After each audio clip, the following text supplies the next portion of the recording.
So what happens when a government prints way more of it than the economy can handle? Buckle up.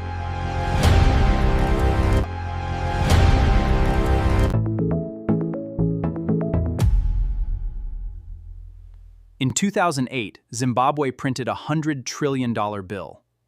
Not a typo, $100 trillion. And it couldn't even buy you a bus ticket. Let that sink in for a second.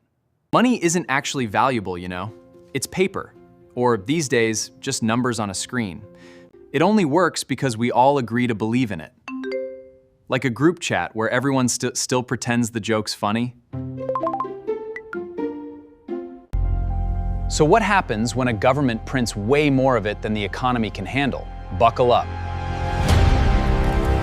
Rewind to Germany, early 1920s. The country's broke after World War I. It is drowning in war reparations. So the government does what desperate governments do. It prints more money. At first, it seems fine. Then prices start climbing. Fast. By late 1923, people used wheelbarrows just to carry cash for bread. Workers got paid twice a day because prices changed between breakfast and lunch.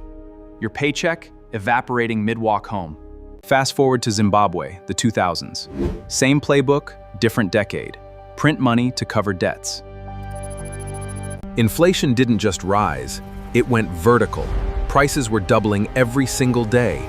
People collect them now as souvenirs, worth more as paper than money. Eventually, Zimbabwe gave up on its own currency completely and just started using US dollars instead. And it's not just history. Venezuela went through it too, not that long ago, with brutal inflation. People reportedly weighed cash instead of counting it, because weighing was faster than counting the zeros. Venezuela sits on oil reserves worth a fortune. Still, which tells you something important. This was never about how rich a country's resources are. It's about trust. Plain and simple trust in the money itself, nothing more. So why does this actually happen? When there's way more money chasing the same amount of goods, prices rise.